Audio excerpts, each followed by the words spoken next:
welcome to Bronx Talk, the Bronx's flagship television talk show. Tonight we're on tape, so our phones will not be open, but you can send any questions or comments in an email to bronxtalk@hotmail.com, and we'll read those on the air during a future program. Well, the world's most famous and most successful sports franchise has called the Bronx its home since 1923. And with the All-Star festivities in New York, as well as baseball's greatest summer event, the All-Star Game here in the Bronx, we thought we'd reach back for Yankee Stadium memories before they close the place down for good. To help us along with the nostalgia and memorabilia, we have Bronx collector Brian Cataquet. Good evening, Brian. Thank you for joining us. And the author of this book that I have right here, Yankees Essential, also a Major League Baseball scorekeeper, a veteran broadcaster, and a Bronx Yankee fan since he was old enough to think. Our buddy Howie Karpin. Hi, Howie. Nice to have you again. Good to be back. Howie, let's start with you. And Brian brought us so many great things to show, and we're going to have a lot of fun today because we're going to show you pictures and all kinds of stuff. I'm going to show this picture of what we would know as the old Yankee Stadium. Yankee memorabilia and baseball cards are the most popular in the hobby. I mean, everyone, it's the #1 franchise in the world. So millions of collectors collect Yankee memorabilia. It's the best type of memorabilia to get into. As a collector, do you go to the games? Are you into the game, or you just kind of, well, you know, whatever happens there is one thing, and I'm kind of into what I do for a living? Yes, I mean, I go to games, but I'm so busy buying collections and handling the material that I don't really have that much time. But yeah, I do go to like playoff games and World Series. Brian brought us all kinds of memorabilia, and frankly, it's not in any order. We're just going to show stuff, just for fun. So I'm just going to pick stuff up. Now, here's a button that is part of the, and I think through this, folks, you will be able to see the incredible legacy of this stadium because of the number of different people who played there and the stories behind it. So this, what is this button? This is a DiMaggio Monroe. Yeah, DiMaggio Monroe from the probably from the '60s, early '60s. I mean, it's a tough button to find. It's probably about a $300 button. And so this was, of course, when Joe D was around. Now there's another Joe D thing we're going to show. This is what is this? This is a very interesting piece. This is circa 1956, Mickey Mantle's Triple Crown year. He's, as you can see, the players they're advertising for Louisville Slugger baseball bat. And you have the Mick and Yogi Berra. This is circa his Triple Crown year, 1956. Right. This is really an extraordinary piece.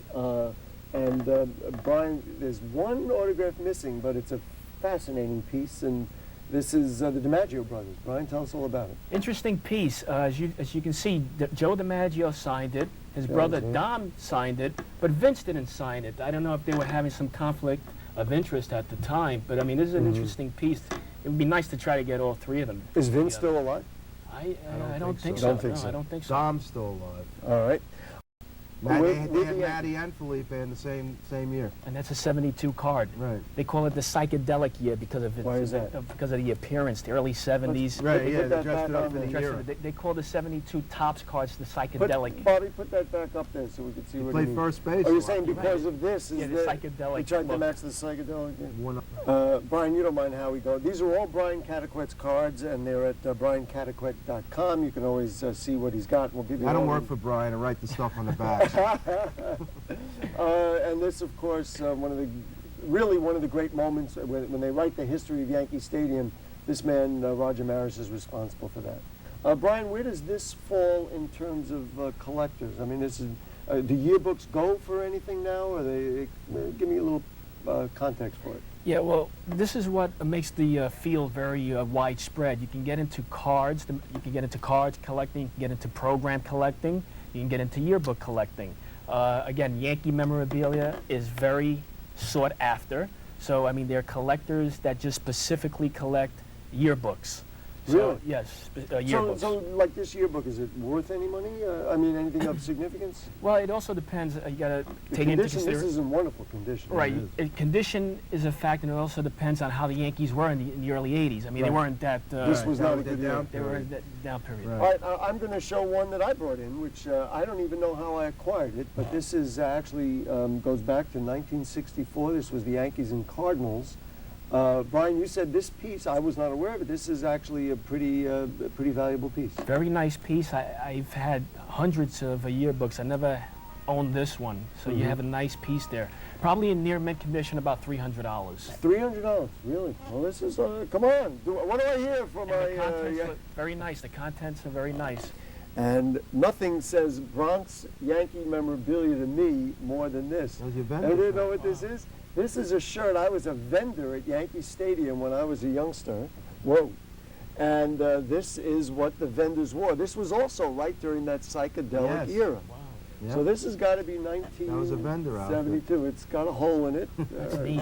I was the worst vendor in the history of Yankee Stadium, but that's what they wore. And so there it goes, all brought on by this. Let's put it up in the auction block. So I was about to say, is this worth anything? But I think it's got my name sewed into the top, which my mother did for summer camp. Nonetheless, I'm acquiring materials and cards. Do you buy? Do you sell? I mean, what's the industry like, and how does a businessman survive in it?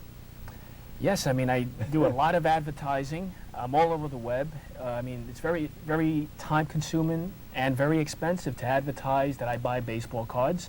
Get calls from all over the country. Believe it or not, there are millions and millions of cards that have survived, old cards. So there are collectors all over the country that collect. Sometimes they're having financial difficulties. They want to liquidate, and they, I'm one of the biggest buyers, so they call me.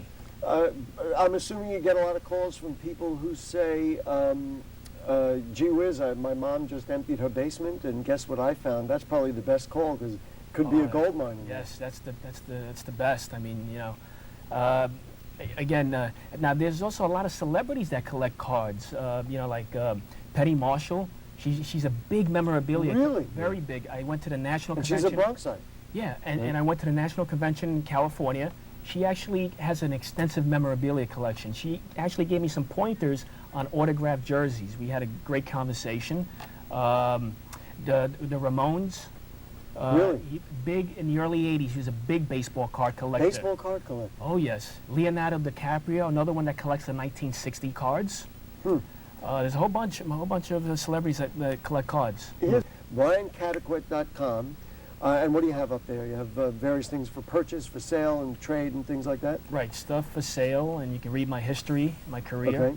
And then on eBay, the seller name is Toby Cat. Right, on eBay I'm known as Toby Cat. That's TOBEEECAT. Okay. On eBay. And now you're also on SN1. Yeah, I've been featured on Mets Weekly. They came to my archives. They did a big profile on me. Card King of New York City. You can catch that it aired on July 5th through July 11th, all week long. And there's a phone number, excuse me, if you want to get to Brian. Howie and Brian, thank you for sharing the memories. This is as much a part of the Bronx as anything else, and that is the legacy of Yankee Stadium before we bid it adieu.